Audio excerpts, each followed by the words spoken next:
setiap apapun yang kami hadapi adalah salah satu cara Engkau bawa kami untuk membuat kami semakin terlihat indah Tuhan.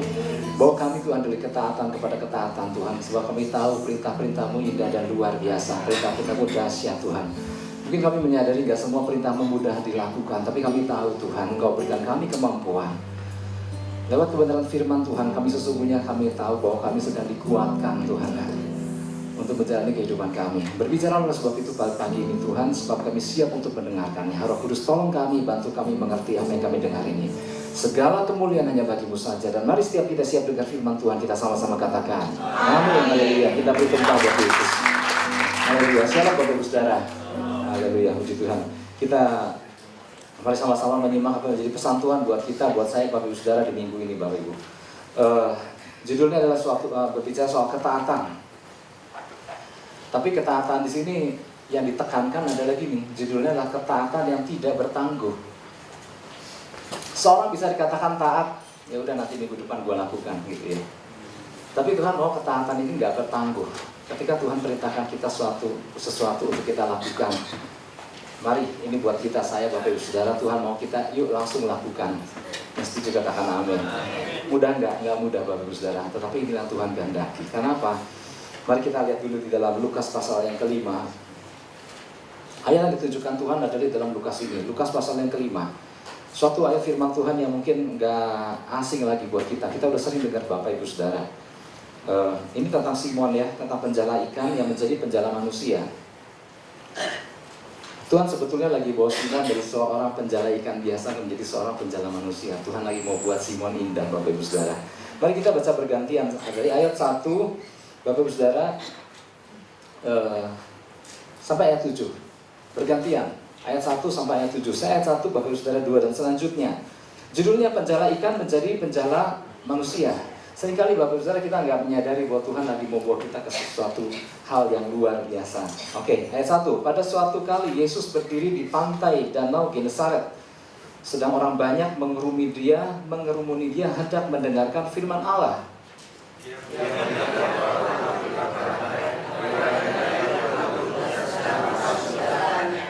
Dia naik ke dalam salah satu perahu itu, yaitu perahu Simon, dan menyuruh dia supaya menolakkan perahunya sedikit jauh dari pantai. Lalu ia duduk dan mengajar orang banyak dari atas perahu.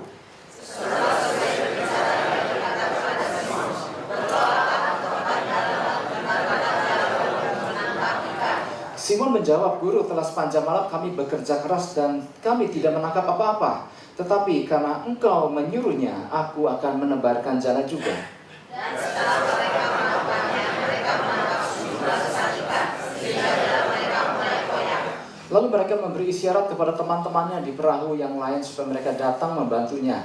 Dan mereka itu datang, lalu mereka bersama-sama mengisi kedua perahu itu dengan ikan hingga hampir tenggelam. Nah Bapak Ibu Saudara, Simon Petrus nggak pernah menyangka bahwa dia akan mengalami masa-masa yang luar biasa. Ketika dia menjala ikan, dia menangkap ikan yang banyak, dan kemudian ikan yang banyak itu dia nggak sanggup untuk menampungnya sampai dia panggil teman-temannya, dan kemudian 2 perahu untuk menampung ikan yang besar sekali jumlahnya itu.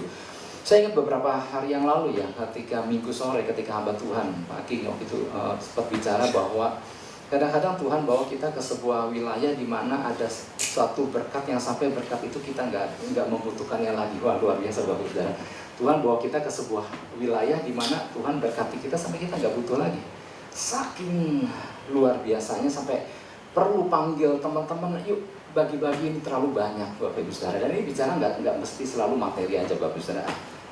Banyak hal ya, tapi Tuhan mungkin akan bawa kita ke sebuah wilayah-wilayah yang kayak begitu. Yang percaya katakan amin Bapak Ibu Saudara.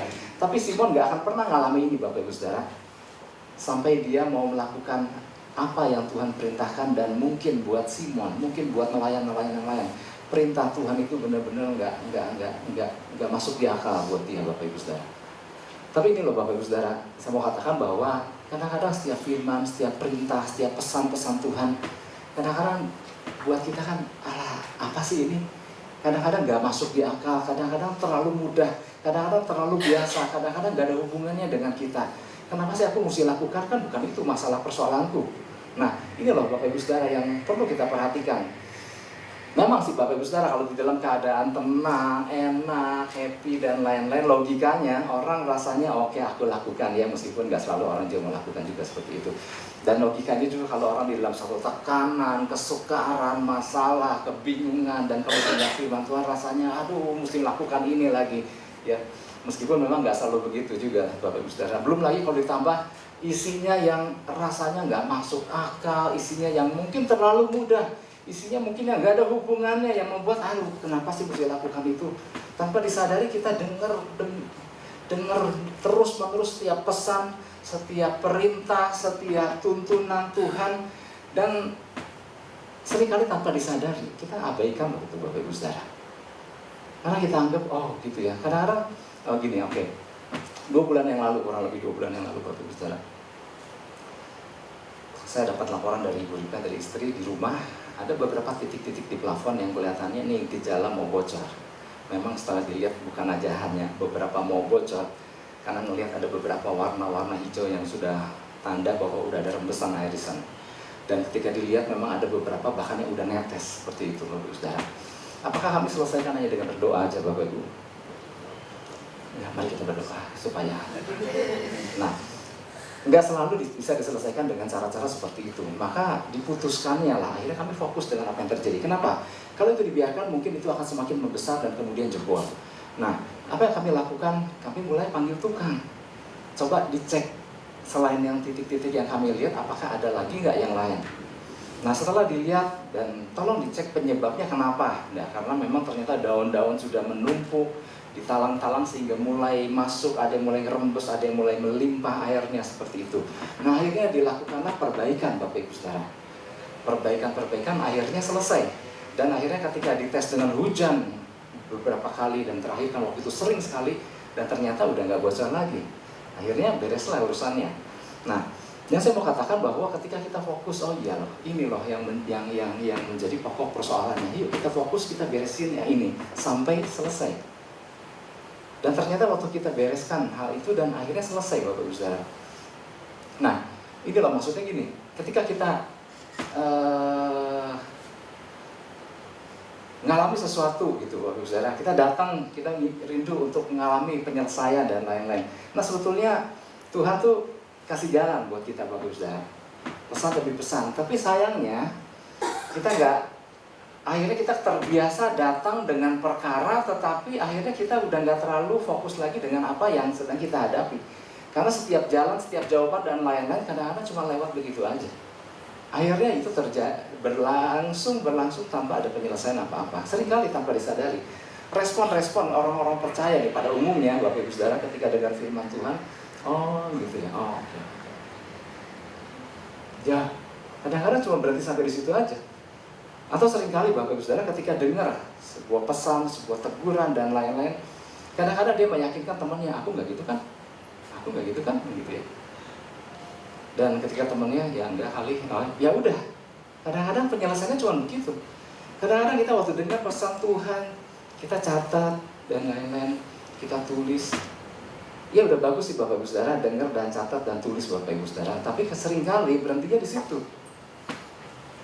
Nah pokoknya udah dicatat lah pesan Tuhan, pokoknya ini loh apa yang menjadi pesan Tuhan seperti itu. Akhirnya cuma berhenti sampai di situ. Atau seringkali yang terjadi udah begini, kita kadang-kadang udah gitu dengar pesan Tuhan, dengar perintah Tuhan, dengar instruksi, dengar teguran. Kadang-kadang kita berusaha untuk membela diri dengan bertanya, bahkan kadang-kadang kepada hamba Tuhan lain, Pak, kalau kasusnya gini kan seharusnya kan nggak harus gini kan? Nggak harus gini kan? Aduh, jawabannya kurang memuaskan. Pak, kalau kasus ini seharusnya kan saya nggak mesti lakukan ini kan, sebetulnya kan sampai ada yang bilang, oh iya enggak, kayaknya nggak perlu karena memang kita ceritanya juga terlalu detail. Maka seringkali jawabnya, oh iya kalau gitu nggak usah, bukan nggak usah lakukan. Nah seringkali akhir ujung-ujungnya nggak melakukan apa-apa Bapak Ibu Saudara. Dan seringkali ada dengar pesan Tuhan, dengar instruksi, dengar teguran. Kita kadang-kadang dengar, ya udah dengar sampai akhirnya pesan selanjutnya. Kita dengar lagi sampai pesan selanjutnya. Akhirnya kita cuma mendengar dan nggak ngapa-ngapain Bapak Ibu Saudara. Kita kembali kepada kisah Simon. Nah ini menjadi pesan Tuhan buat kita Bapak Ibu Saudara. Apakah Simon punya masalah? Simon punya masalah. Simon punya sesuatu yang dihadapi. Tapi waktu dia berkata, Tuhan kasih instruksi, coba tebarkan jalamu bertolaklah ke tempat yang dalam dan tebarkanlah jalamu. Guru, setelah sepanjang malam kami menangkap ikan, kami bekerja keras menangkap ikan dan kami nggak dapat apa-apa. Tapi karena Engkau yang melakukannya, maka aku akan melakukannya juga. Dan betul waktu dia lakukan dengan berat hati, Bapak Ibu Saudara. Nanti kita akan bahas di bagian dalam seberapa berat hati sih Simon lakukan itu. Simon mungkin dia melakukannya dengan hati yang kenapa sih ini? So tahu benar nih orang gitu ya. Tahu apa sih dia gitu ya. Dan akhirnya Simon lakukan. Dan waktu Simon lakukan, Simon lihat apa yang terjadi. Simon dia ngalami sesuatu, Bapak Ibu Saudara. Seminggu yang lalu kita pernah dengar firman Tuhan di dalam ibadah hari Minggu, Bapak Ibu Saudara, di dalam perjamuan kudus pada waktu itu. Kadang-kadang masalah yang kita hadapi seringkali nggak selalu diselesaikan hanya dengan doa. Bukannya arti mengecilkan kuasa doa. Kadang-kadang kita menghadapi sebuah masalah. Kadang-kadang kita nggak tahu, ya, dari serentetan peristiwa, menghadapi ini, dan kita kadang-kadang nggak tahu kecuali datang sama Tuhan. Tuhan, aku nggak tahu apa yang aku hadapi ini. Itu satu hal, Bapak Ibu Saudara. Tapi seringkali ada masalah-masalah yang kita hadapi, kadang-kadang ada kaitannya dengan diri kita. Ketika kita menghadapi masalah karena dihina orang, direndahkan orang, difitnah, dihaniaya, dan lain-lain. Seringkali masalahnya nggak cukup hanya bisa diselesaikan dengan doa. Ada suatu tindakan yang harus kita lakukan, yaitu apa? Mulai melepaskan pengampunan atas orang-orang yang merendahkan kita, menghina kita, memfitnah kita. Kayaknya ada langkah yang harus kita lakukan. Ketika kita dengar firman Tuhan, bahwa firman Tuhan ternyata berbicara tentang struktur kerajaan surga buat sebuah keluarga itu. Ketika kita bercermin, oh iya, ternyata di keluargaku belum seperti yang dimaksud oleh Tuhan. Nah, itu bukan hanya cuma sekadar, oh iya ya, belum sama ya. Nah, apakah cuma sampai berhenti di situ? Nah, seringkali kita harus ada langkah. Bukan kebetulan kalau Tuhan berbicara tentang ini ya. Bukan kebetulan waktu aku dengar pengajaran ini berbicara seperti ini, maka aku akan melakukan ini.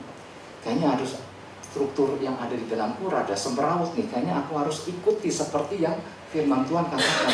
Ada satu langkah yang harus kita lakukan. Waktu kita dengar firman Tuhan mungkin berbicara soal tentang kesombongan misalnya, Bapak Ibu Saudara. Waktu kita dengar tentang kesombongan, Bapak Ibu Saudara, udahlah, gua mah nggak sombong ini gitu ya. Pernah nggak kita tanya sama teman kita, ini firman Tuhan datang tentang kesombongan beberapa kali. Menurut kamu sebetulnya ada nggak sih bagian-bagian dari aku yang menurut kamu ternyata masih sombong? Pernah nggak kita ngecek teman kita? Nggak pernah kan? Pak, bukan suatu kebetulan Pak kalau hari ini aku dengar tentang kesombongan ini Pak.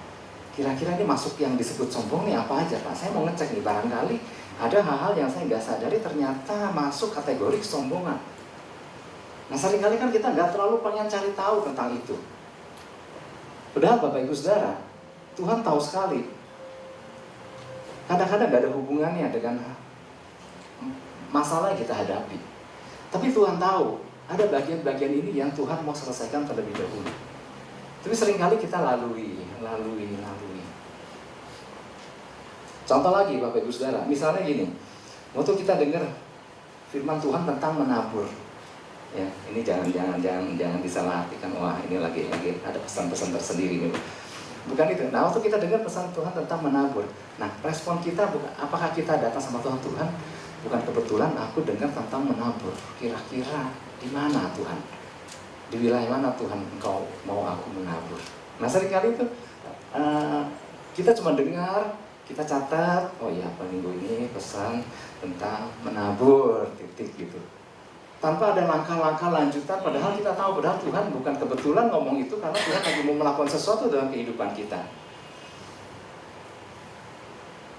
Waktu kemarin pagi kita dengar firman Tuhan tentang orang-orang yang melakukan kejahatan. Ternyata kan dari bahasa-bahasa asli yang diketahui, ternyata orang-orang yang dikategori kejahatan adalah orang-orang yang termasuk yang merendahkan orang lain, termasuk adalah orang jahat. Orang-orang yang menceritakan kabar busuk ternyata termasuk orang jahat. Nah, ketika kita, oh iya ya, Waduh, ternyata kalau menyebarkan berita-berita gini, ternyata ini termasuk kategori orang jahat, orang fasik seperti itu. Nah, apa langkah kita? Oh ya, berarti semisalnya kita pernah lakukan ketika 10 pengintai, kita ngomong yang melemahkan dan lain-lain. Oh iya, berarti aku udah jangan ngomong itu lagi, karena itu ternyata masuk kategori jahat. Ada responnya, ada langkahnya yang kita lakukan. Tapi Bapak Ibu Saudara, lewat pesan Tuhan ini, Tuhan ingatkan bahwa seringkali kita nggak menyadari firman demi firman yang kita dengar itu seringkali berlalu begitu saja, tanpa ada langkah, tanpa ada mau mengecek, tanpa ada mengkoreksi untuk kita mau lakukan itu, Bapak Ibu Saudara. Nah, itulah sebabnya mari kita mau belajar sama-sama bahwa ada beberapa hal yang perlu kita perhatikan lewat pesan Tuhan ini. Yang pertama, sebagaimana Simon, dia mau lakukan apa yang Yesus perintahkan. Yang pertama adalah mau merendahkan hati untuk taat sama perintah Tuhan. Ternyata untuk taat perlu kerendahan hati, Bapak Ibu Saudara. Yang setuju katakan amin. Kadang-kadang ada beberapa alasan orang gak melakukan firman Tuhan. Kenapa? Kadang-kadang gak sadar. Kita terlalu kaya dengan firman, akan dengar firman, akan dengar pesan demi pesan, sampai kita lupa melakukannya, Bapak Ibu Saudara. Oh iya, hari ini, wah luar biasa. Hari besok, oh iya luar biasa. Kita lupa, apa yang harus aku lakukan ketika aku dengar firman Tuhan ini. Mungkin ini salah satu cara Tuhan untuk tuntun aku. Nah, kita mau belajar sama-sama dari, kita buka Lukas 5 ayat 5.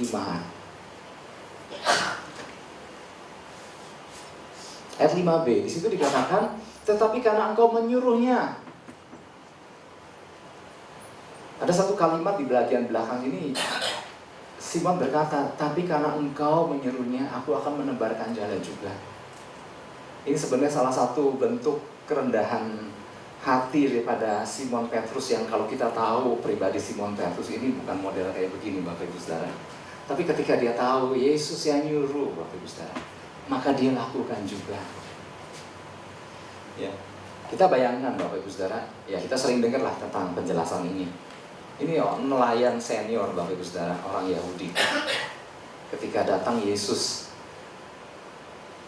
yang punya latar belakang anak tukang kayu dan main perintahkan untuk pergi ke tempat yang dalam dan menebarkan jalan juga, Bapak Ibu Saudara. Ini buat nelayan berpengalaman kayak Simon Petrus ini kan sesuatu perintah yang apa-apaan sih? Dia nggak ngerti. Ini kan bukan waktunya menangkap ikan. Ini lihat jam berapa disuruh ke sana. Ya rasanya dia bisa punya berbagai alasan kenapa dia punya pengetahuan tentang itu, bagus. Dia punya pengalaman tentang itu.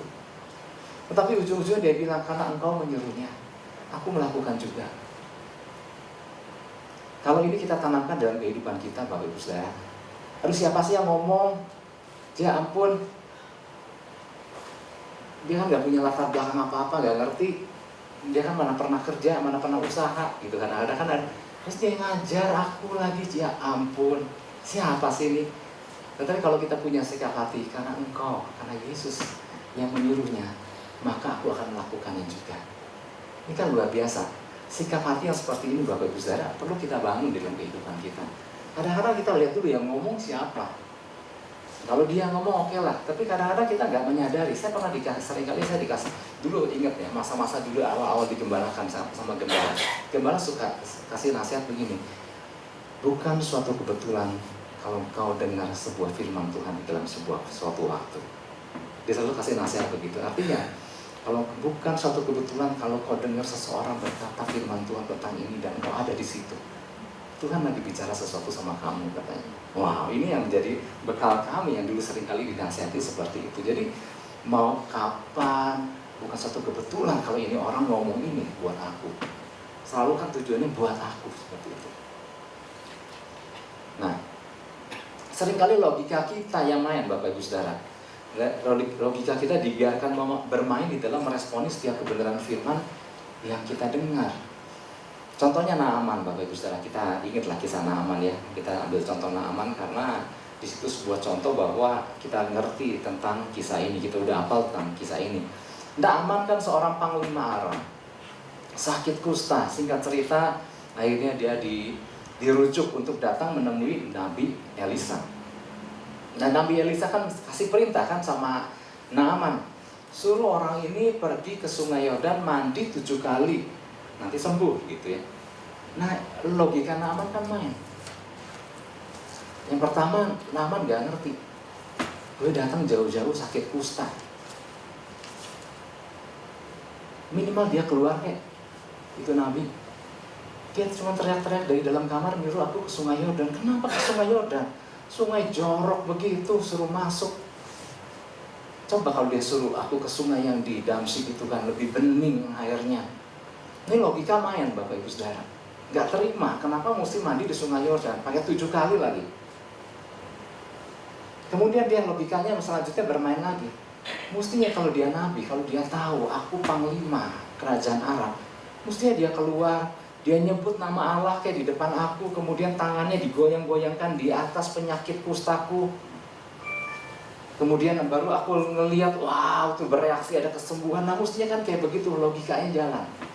Seringkali pikirannya ngatur, pokoknya kan mestinya kan begini, mestinya nggak begini, kok disuruhnya begitu. Dan ketika nggak klop dengan logika kita, rasanya kita enggan untuk lakukan tuh. Nggak ada hubungannya banget, masalah gua sama ini, dia ngomongnya itu. Seringkali logika jalan Bapak Ibu Saudara, dan ketika kita mendapati nggak nyambung, maka kita nggak lakukan tanpa kita sadari. Ini mah enggak, ini mah bukan, ya ini mah bukan. Ini mah nggak ada hubungannya, bukan. Nah, sampai akhirnya anak buah Naaman bilang, Tuanku, kalau sampai Tuanku disuruh untuk melakukan yang lebih suka kan, Tuanku juga pasti mau kan. Nah, sekarang cuma disuruh mandi 7 kali Sungai Yordan, masa nggak mau sih? Oh iya ya, ya udahlah, dengan terpaksa dia lakukan juga. Dan kemudian terjadi apa? Dia ngalamin kesembuhan Bapak Ibu Saudara. Baru dia ngerti, ya ampun, kalau dari tadi gue lakukan, mungkin dari tadi udah sembuh. Tapi karena dia tadi bandel, dia cerna dulu, dan ketika nggak nyambung dia berontak seperti itu. Nah, ini yang terjadi Bapak Ibu Saudara. Sebetulnya kenapa Tuhan lakukan itu sama Naaman? Kenapa Tuhan suruh Nabi Elisa, suruh Naaman untuk masuk mandi di Sungai Yordan yang kotor itu 7 kali pula? Sebenarnya gini Bapak Ibu Saudara, penyakit Naaman itu bukan kusta aja di mata Tuhan. Buat Naaman, persoalan dia cuma kusta. Di mata Tuhan bukan cuma kusta aja, banyak persoalan di dalam kehidupan Naaman. Ya sombongnya, angkuhnya, egonya yang luar biasa, ini kan panglima, yang ngerendahin orangnya kayak gimana. Ini artinya di mata Tuhan bukan kusta aja, banyak Naaman. Cuma di mata Naaman dia merasa cuma kusta aja Bapak Ibu. Itulah sebabnya Tuhan mau beracara lebih lagi dalam kehidupan Naaman. Tuhan bukan cuma menyembuhkan kustanya, ya ampun kalau cuma menyembuhkan kustanya mah gampang Bapak Ibu Saudara. Dan ketika kusta sembuh ya udah, Naaman tetap menjadi seperti orang yang seperti itu. Tapi di mata Tuhan, Tuhan lihat ada potensi luar biasa dalam diri Naaman. Kepemimpinannya luar biasa, ada hal-hal yang dahsyat yang Tuhan naksir. Ini kalau dipakai menjadi alat buat kerajaan surga, ini dahsyat nih orang. Maka Tuhan gak cuma mau menyembuhkan kustanya aja. Itulah sebabnya cara Tuhan menyembuhkan yang penyakit-penyakit Naaman lainnya adalah dengan cara menyuruh Elisa berbicara, suruh dia mandi ke Sungai Yordan 7 kali, bilang 7 kali. Lalu Elisa bilang 7 kali. Rasain dalam hati Elisa, biar Tuhan lagi bentuk dia, pengen tahu reaksinya kayak gimana. Nah ternyata Tuhan lagi mau beracara lebih lagi dalam kehidupan Naaman. Yang ngerti sampai sini katakan amin. Ya. Tuhan gak mau kita cuma sekedar pulih dari masalah kita Bapak Ibu Saudara. Seringkali kan kita datang sama Tuhan nih, ada banyak alasan orang datang sama Tuhan. Salah satunya, banyak orang datang karena memang problema, masalah, tantangan di dalam kehidupan. Ternyata Tuhan gak cuma sekedar mau pulihkan masalah kita. Kita datang hanya untuk masalah kita Bapak Ibu Saudara.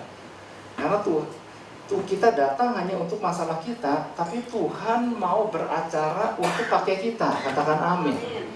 Nah seringkali ya jadi yang diurusin sama Tuhan bukan cuma ngurusin masalah kita, karena buat Tuhan ngurusin itu gampang banget.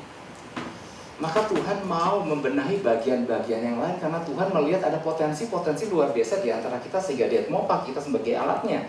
Katakan amin. Itulah sebabnya makanya kadang-kadang pesan-pesannya, perintah-perintahnya, instruksi-instruksinya kadang-kadang nggak nyambung, Bapak Ibu Saudara. Tapi percayalah, Tuhan tahu persis bagian mana yang Tuhan mau beresin dulu dalam kehidupan kita. Nah, seringkali kan ini yang jadi benturan kita sama Tuhan tuh gitu. Tuhan kita maunya datang, Tuhan pokoknya ini listku, pokoknya A, B, C, D. Nah ini nih Tuhan. Tuhan gak lihat itu, Tuhan lihat ada yang lain-lain lagi. Dan kita gak terima, waktu kita gak terima maka berkepanjanganlah urusannya. Jadi akhirnya semakin runyam, Bapak Ibu Saudara. Karena kita nolak, padahal Tuhan lagi mau bentuk kita untuk pakai kita. Karena Tuhan melihat kita ada bukan cuma sekedar ngurusin problema, Bapak Ibu Saudara. Kita ada, kita dipilih untuk suatu tujuan Tuhan. Katakan untuk tujuan Tuhan. Untuk tujuan Tuhan. Nah maka seringkali yang terjadi adalah benturan. Ini kayak Simon, kembali lagi kepada kisah Simon. Tuhan tahu, lihat Simon ini orang luar biasa ini. Maka ya itu, ketika dia punya problema nangkap ikan semalam-malaman gak dapat apa-apa, maka Tuhan bilang, yuk tebarkan lagi. Dan ini kan membuat Simon berontak. Gue disuruh melaut lagi gini hari gitu. Ternyata kan efeknya ketika Simon akhirnya melakukan juga, ternyata kalau kita lihat selanjutnya, Bapak Ibu Saudara, kita lihat ayat 8 ya, sambungannya tadi. Ketika Simon Petrus melihat hal itu, ia pun tersungkur di depan Yesus dan berkata, Tuhan, pergilah daripadaku karena aku ini seorang berdosa. Sebab ia dan semua orang yang bersama-sama dengan dia takjub oleh karena banyaknya ikan yang mereka tangkap. Demikian juga Yakobus dan Yohanes anak-anak Zebedeus yang menjadi teman teman Simon. Kata Yesus kepada Simon, jangan takut, mulai dari sekarang engkau akan menjala manusia. Nah kan sesuatu, Bapak Ibu Saudara, Tuhan melihat yang lebih jauh lagi. Gue mau pakai orang ini. Di mata Simon, urusannya cuma nangkap ikan, nggak dapat semalam-malaman. Udah bekerja keras, nggak dapat. Tapi Tuhan melihat, aku mau pakai dia. Nah proses berjalanlah, Bapak Ibu Saudara, di situ. Sampai akhirnya kan ujung-ujungnya dia nangkep panggilan Tuhan. Ini perkata pertama kali Simon bilang ke Yesus, Tuhan, ini pertama kali, Bapak Ibu Saudara. Sebelumnya kan guru. Lewat peristiwa ini ada perubahan terjadi. Nangkep panggilan, mengenal Tuhan lebih lagi, lebih dalam lagi, lewat perkara-perkara ini. Dia tersungkur, merasa gak layak, manggil Tuhan, tangkap panggilan Tuhan. Kan ujungnya ini. Nah selanjutnya, soal urusan nangkep ikan gak nangkep ikan kan setelah itu kan gak pernah punya masalah lagi kan Simon soal itu. Kecuali ketika suatu hari mereka sadar bahwa Yesus ternyata mati dan mereka pikir gak bangkit lagi. Kan urusannya kan kembali nangkep ikan lagi. Nah itu yang pertama. Artinya yang pertama ini gini, mau merendahkan diri untuk taat sama Tuhan. Karena seringkali kita gak menyadari, Bapak Ibu Saudara, kita datang cuma buat satu urusan. Ternyata Tuhan mau melakukan sesuatu karena dia naksir sama kita, Bapak Ibu Saudara. Karena dia lihat ada potensi luar biasa. Yang pertama itu. Yang kedua, mau menanggalkan pengalaman masa lalunya. Ini sering kita dengar, baca di Warta juga ngerti, Bapak Ibu Saudara. Kita buka Lukas 5 ayat 5.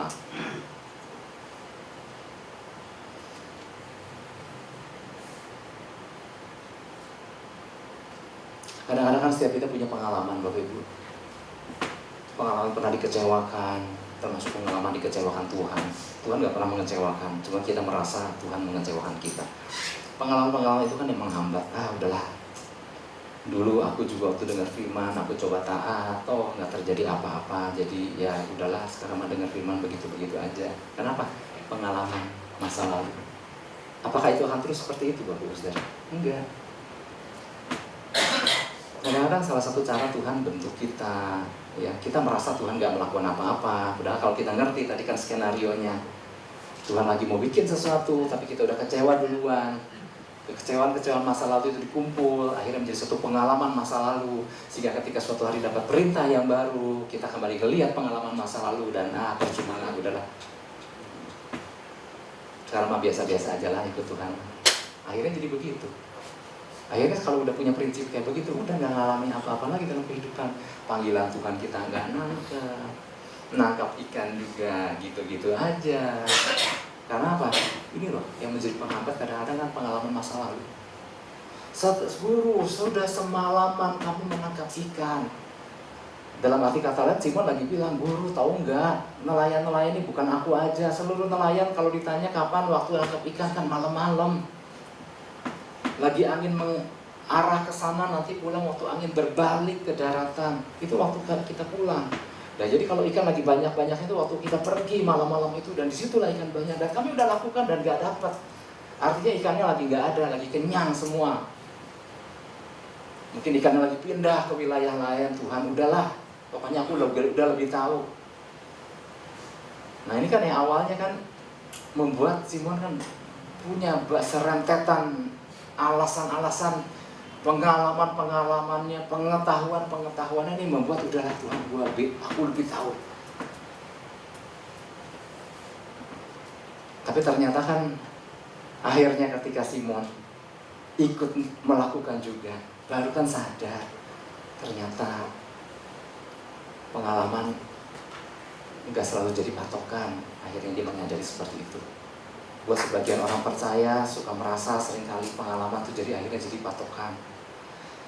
Kalau dokter udah bilang, udah aja yang sakit dibawa pulang, kalau dia mau minta apa kasih aja. Artinya apa? Artinya udah mau mati, Bapak Ibu. Dan kemudian pengalaman dari banyak orang juga bilang, ya udah siap-siap peti mati. Dan ini kan kami juga pernah alami masa-masa seperti ini, Bapak Ibu Saudara. Di mana family Pak, kami udah beli peti mati Pak, kami udah siapkan. Ya ampun Pak, istrinya masih hidup. Udahlah Pak, nanti Bapak yang melayani di bumi baru Pak. Ini masih napas. Iya, belum lama Bapak Ibu Saudara sampai udah siap. Nanti Bapak yang pokoknya hari pertama Bapak penutupan peti. Nanti kasih 1 hari buat penghiburan. Ini pelepasan Bapak juga ya Pak ya. Sama di kuburan Bapak juga ya. Pak gampang itu Bapak. Ini masih napas saya bilang. Memang sih kondisinya memang mengkhawatirkan, tapi kan belum tentu mati. Akhirnya kan beberapa pengalaman, kejadian-kejadian dulu kan hidup ternyata. Memang sih ada yang mati, ada yang hidup. Tapi kadang-kadang bisa hidup juga. Sampai dokter bilang, ya ampun kok hidup ya, sehat gini gitu ya. Pernah ngalami masa-masa itu. Kadang-kadang memang, ya akhirnya memang mati juga. Tetapi kan nggak selalu itu jadi patokan. Kalau udah kayak begini, kalau dokter udah bilang nggak mungkin, udah pasti nggak mungkin, pasti mati ya belum tentu Bapak Ibu Saudara. Makanya kita lihat di Alkitab juga mencatat Sarah yang udah mati haid umurnya udah hampir 100, bisa hamil ternyata. Kadang-kadang kan nggak selalu pengalaman apa yang terjadi sama orang lain. Ya, kebanyakan kan yang udah mati kan nggak mungkin hamil lagi. Siapa bilang? Ternyata kan Tuhan bisa lakukan itu. Yang udah 12 tahun pendarahan udah nggak mungkin sembuh, darahnya udah terlalu banyak keluar. Ternyata kan waktu dia zaman jumpai Yesus kan sembuh juga. Artinya kadang-kadang yang menghambat orang untuk melakukan apa? Pengalaman. Dan seringkali Bapak Ibu Saudara, yang namanya generasi anak-anak seringkali menganggap ada satu sebutan buat para orang tua yang udah tua. Enggak sih, bukan orang tua yang udah tua, orang tua yang selalu ngeliat ke belakang. Mereka nyebut orang tuanya adalah fosil, Bapak-Ibu Saudara. Orang tua kamu fosil, ada satu istilah ya buat istilah Inggrisnya. Artinya orang tuaku orang-orang purba, ya. Karena dia selalu bilang, Papa dulu begini. Ini buktinya Papa berhasil. Ya itu kan dulu Pak. Anak kan selalu bilang begitu, itu kan dulu Pak. Sekarang kan zaman udah beda. Nah ini namanya orang tua selalu kan bilang, enggak bisa kok, buktinya dulu Papa bisa. Iya dulu bisa. Sekarang zaman udah berubah. Lihat teknologi, perkembangan zaman, dan lain-lain. Dulu saingan nggak ada, Papa mungkin berhasil. Karena dulu satu-satunya yang dagang seperti itu adalah papa. Hari ini hampir semua orang dagang yang sama, Pak. Kalau kita nggak menambah pengetahuan, kalau kita nggak meningkatkan, plus ditambah Tuhan.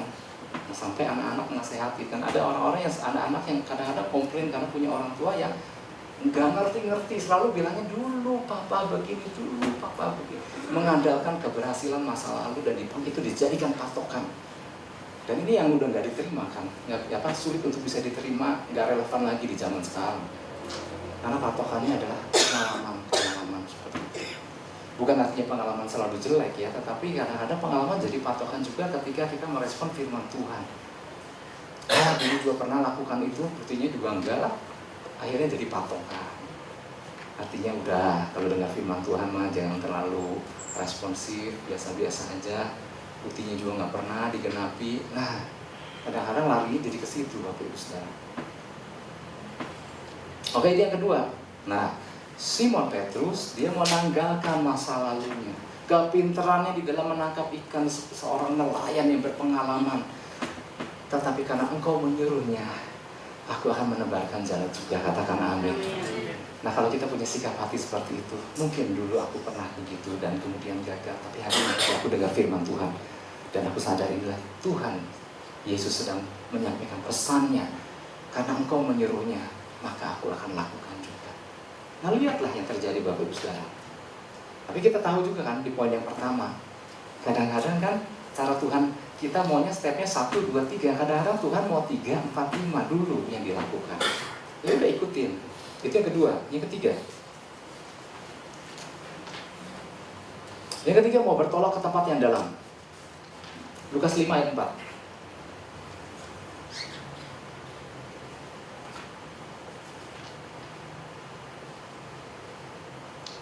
Setelah selesai berbicara, ia berkata kepada Simon, bertolaklah ke tempat yang dalam dan tebarkanlah jalamu untuk menangkap ikan. Nah, ini saya ada satu hal yang menarik di hal tempat yang lebih dalam, Bapak Ibu Saudara. Alkitab juga mencatat ada tempat-tempat yang dalam yang Tuhan sesungguhnya mau bawa kita, Bapak Ibu Saudara. Misalnya di kisah di Yehezkiel 47, air yang keluar dari bait suci. Kemudian kalau diukur 1000 hasta, itu air semata kaki. Ukur 1000 hasta naik jadi selutut, ukur 1000 hasta naik sepinggang, kemudian sampai ke dada, sampai akhirnya nggak bisa berseti sungai yang tidak bisa diseberangi, akhirnya sampai berenang mengikuti aliran sungai itu. Dan ternyata Bapak Ibu Saudara, ketika sampai di wilayah yang berenang mengikuti aliran sungai, ternyata kan hal yang luar biasa terjadi di situ, Bapak Ibu Saudara. Di situ kita ngalami dan melihat bagaimana kemana sungai itu mengalir, ikan-ikan berkeriapan. Kemana sungai itu mengalir, terdapat kehidupan. Ketika sungai itu mengalir, ada pohon-pohon yang bertumbuhan, ada buah-buah yang dihasilkan. Kapan itu terjadi? Di tempat yang dalam. Ketika berjalan mengikuti aliran sungai. Itu nggak terjadi ketika air itu masih semata kaki. Itu nggak terjadi ketika air itu ada di selutut ataupun sepinggang. Tetapi sebetulnya itu lagi berbicara fase-fase di dalam kehidupan Bapak Ibu Saudara. Memang ada banyak khotbah-khotbah yang menggambarkan bahwa semata kaki itu artinya apa, selutut itu berdoa dan lain-lain. Tetapi secara singkat Bapak Ibu Saudara, kalau air itu masih cetek Bapak Ibu Saudara, semata kaki, selutut, sepinggang, atau semata kaki kita masih bisa berlari-lari, bisa main bola di situ di atasnya Bapak Ibu. Kita bisa lari, bisa ngebut di situ.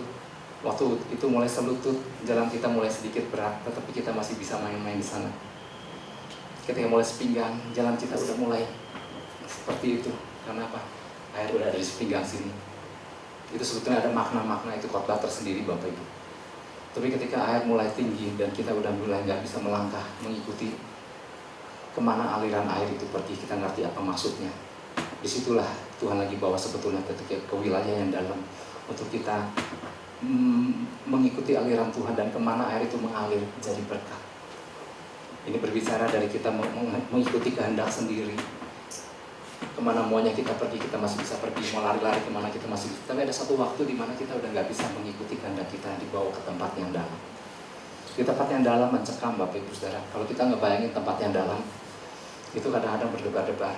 Ya, suatu kali ketika ada kesempatan kami diving Bapak Ibu Saudara, yang nuntunnya bilang mau nggak dibawa ke tempat yang dalam. Nanti di situ kita bisa lihat ikan segede kapal. Saya bilang enggak lah, udah pulang aja.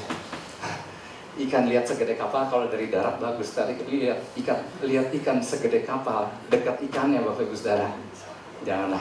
Ya, memang tempat yang dalam indah. Ya, keindahan itu dilihat di tempat yang dalam. Tetapi di situ juga kadang-kadang berdebar-debar, kadang-kadang mencekam, kadang-kadang terasa lebih sepi Bapak Ibu Saudara. Tapi ternyata di tempat yang dalam ini banyak hal yang Tuhan mau lakukan. Seringkali Bapak Ibu Saudara, kita datang dengan satu perkara, tapi Tuhan sebetulnya memerintahkan kita untuk lakukan ini. Sebetulnya apa sih? Tuhan lagi mau bawa kita ke tempat yang dalam. Katakan amin. Cara Tuhan bawa kita menjadi lebih dewasa, cara Tuhan bawa kita untuk melihat hal-hal yang lebih lagi yang Tuhan mau lakukan. Kita pernah lihat kan, hamba Tuhan pernah bilang bahwa waktu masih, rasanya hari Sabtu ya, ketika dia masih baru ikut Tuhan, rasanya minta apa aja, kayaknya begitu mudah untuk dia dapat. Tapi seiring dengan perjalanan pengiringan dia, rasanya nggak seperti dulu lagi. Rasanya dia tahu bagaimana berseru, bagaimana berteriak sama Tuhan. Nah, sebetulnya dia menyadari bahwa itulah cara Tuhan lagi terus bawa kita ke tempat yang dalam, semakin dewasa dan semakin menangkap panggilan Tuhan. Kisah Daud Bapak Ibu Saudara, dari asalnya seorang gembala anak kecil ini ngasuh 2-3 ekor domba. Kemudian di situ tanpa dia sadari kadang-kadang ada ancaman berupa singa, berupa beruang. Dan dia awalnya ngelihat singa pertama kali mungkin takut, tetapi akhirnya dia udah terbiasa dengan yang namanya singa. Ketika dia ketemu dengan beruang, awalnya mungkin takut Bapak Ibu Saudara, tetapi akhirnya dia mulai cakap dengan yang namanya beruang. Akhirnya kepandaiannya di dalam memainkan kecapi akhirnya membuat nama Daud terkenal bahwa ada satu anak kecil yang suka menggembalakan kambing domba. Akhirnya dipanggillah dia untuk mulai masuk ke istana Saul yang lagi ketakutan pada waktu itu.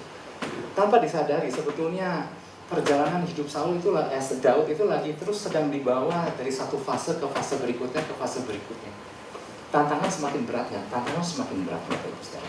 Tapi dia nggak menyadari bahwa sebetulnya Tuhan lagi bawa terus semakin mendekat ke istana karena Tuhan punya rencana menjadikan Daud sebagai raja bagi bangsa Israel. Itulah sebabnya Daud disuruh Tuhan lewat ayahnya bilang, anterin makanan ini ke kakak-kakakmu di medan peperangan. Daud anterin. Dan waktu di tempat medan peperangan, Daud melihat ada satu orang tinggi besar teriak-teriak mengolok-olokkan barisan Israel, barisan Allah, tentara Allah yang hidup. Mau apa orang tidak bersunat itu teriak-teriak seperti itu. Nah, sebetulnya Tuhan lagi terus bawa Daud ke tempat yang semakin dalam di situ. Karena Tuhan lagi mau terus bawa Daud untuk pas sampai kepada rencananya Tuhan untuk suatu hari kelak menjadi raja. Itulah sebenarnya Tuhan lagi persiapkan lewat fase demi fase demi fase. Lewat hal yang lebih dalam lagi Bapak Ibu Saudara. Seringkali kita nggak menyadari Bapak Ibu Saudara. Kadang-kadang Tuhan kenapa nyuruhnya begini, nggak ada hubungan. Ini terlalu berat Tuhan. Dan kadang-kadang nggak masuk akal, nggak logika Tuhan. Tetapi sadarlah Bapak Ibu Saudara, sebetulnya Tuhan lagi bawa kita ke tempat yang lebih dalam. Tuhan lagi terus bawa kita ke tempat yang lebih dalam. Kenapa? Kita nggak tahu, tapi Tuhan tahu. Dia lihat ada hal luar biasa dalam setiap kita. Tuhan lagi persiapkan. Seperti Tuhan lagi mempersiapkan Naaman. Naaman tahunya dia cuma kusta. Tuhan enggak. Tuhan tahu Naaman banyak hal yang mesti dipoles dalam kehidupannya. Karena Tuhan lagi mempersiapkan Naaman untuk jadi berkat di kerajaan Aram. Nah inilah Bapak Ibu Saudara, kita semua. Tuhan mau menyadari. Kalau aja kita mau punya sikap, kalau Engkau menyuruhnya, maka aku akan lakukan juga. Percayalah, ada perkara-perkara luar biasa yang akan kita alami di hari-hari ke depannya. Percaya, katakan amin dan beri tepuk tangan buat Yesus.